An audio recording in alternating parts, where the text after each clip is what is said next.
Eu acho que o Felipe, na apresentação dele, falou o ponto que eu acho que é fundamental aí, que é que esse acordo ele está longe de ser um acordo sobre comércio de mercadorias, até porque o Brasil não pode discutir reduções tarifárias em um acordo com o Chile, porque isso só pode ser feito no âmbito do Mercosul. Então, não é um acordo de bens, de comércio de bens. Não é? É um acordo que trata da harmonização de regras em várias áreas. Não é? E uma harmonização de regras que vai no mesmo sentido do acordo Argentina-Chile, do acordo Uruguai-Chile, de tentar harmonizar as regras com o que há de mais liberal no nosso continente, que é o Chile, né? Com, digamos, as regras aí que se aproxima a ideia de aproximar o Mercosul da Aliança do Pacífico, né? Que inclui aí Chile, Colômbia, Peru, enfim, os países com uma visão mais liberal. Então, a ideia é aproximar o Brasil desse grupo de países. No caso de... Aí eu acho que tem duas coisas que são importantes. Uma, o Lucas falou, que é a questão da preocupação com os investidores. Acho que o Felipe também falou isso na apresentação dele. Então, tem muita coisa desse acordo que, na verdade, são garantias que são dadas aos investidores. A gente acompanhou aí, na época que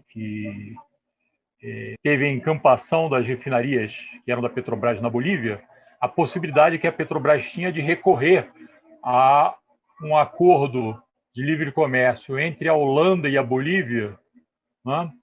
Porque os investimentos da Petrobras eram feitos financeiramente a partir da Holanda. E aí, então, um problema aí do acordo com o Chile é esse, ou seja, qualquer investidor internacional do Mercosul, da China, dos Estados Unidos, um investimento no Brasil a partir do Chile, ele está garantido por esse acordo, né? Porque o acordo tem lá um capítulo amplo de garantias de investimento. E na área de compras governamentais também, ou seja, o acordo é vendido, se vocês verem o release do Itamaraty, o release da chancelaria chilena, algumas reportagens de imprensa que apareceram, o acordo tenta vender a ideia, por exemplo, na área de compras de governo, que o acordo abre os setores de compras de governo dos dois países às micro, pequenas e médias empresas. Ora, a gente sabe que algumas médias empresas participam de licitações internacionais. Micro e pequenas empresas não participam de licitações internacionais, até porque existe um custo associado aí de informação, de trânsito de documentos, etc., etc., que uma micro e pequena empresa dificilmente se propõe a arcar com esses custos. Então, na verdade, quando você abre o setor de compras de governo, você está dando mais uma garantia aí a grandes investidores e especialmente a grandes corporações que estão instaladas nesses países e que podem usufruir do tratado, né? E os dois grandes problemas, para ser resumido, na área de compras do governo, são sempre os mesmos. Está no acordo Brasil-Chile, está na proposta que o Brasil está apresentando no OMC de liberar a área de compras de governo, está no acordo com a União Europeia, está no acordo com a EFTA, né? São sempre duas questões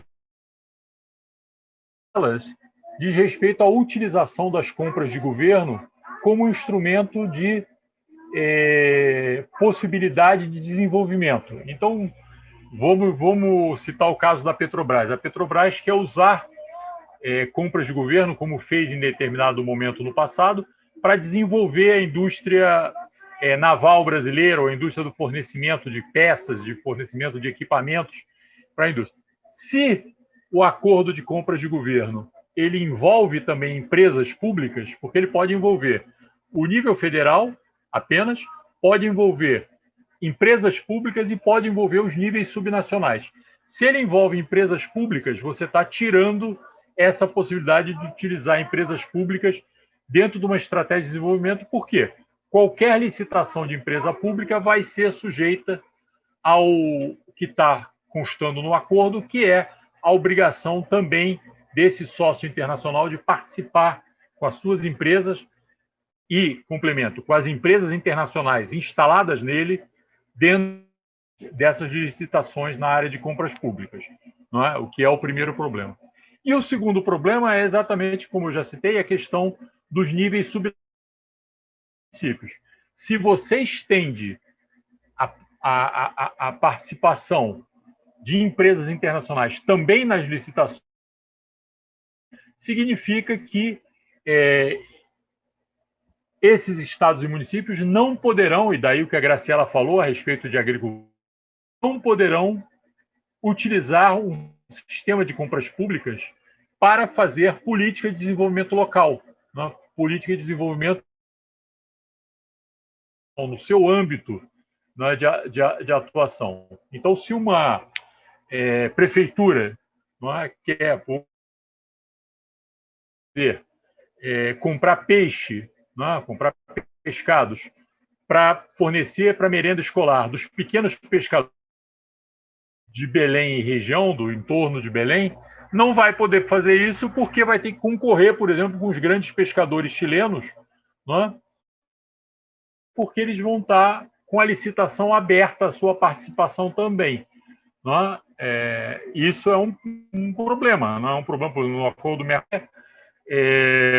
Significa que os europeus vão poder concorrer na área de leite, né, com eventuais fornecedores brasileiros, né, que poderiam fornecer, por exemplo, para a merenda escolar.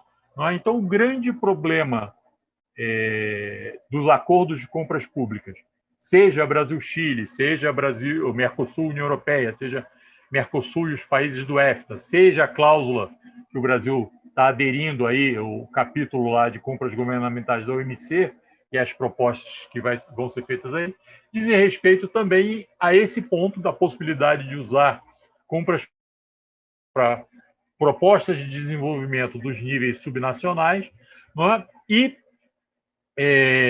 no caso brasileiro, isso, de fato, viola, inclusive, a questão da autonomia dos níveis subnacionais, ou seja, você está empurrando goela abaixo de estados e municípios a participação dessas empresas dos países que estão garantidos pelos acordos nas suas próprias licitações. Então, para ser absolutamente curto, esse é o grande problema da violação da autonomia dos níveis subnacionais, fazer as suas políticas de compra, as suas políticas de desenvolvimento local, eu acho que também é fundamental.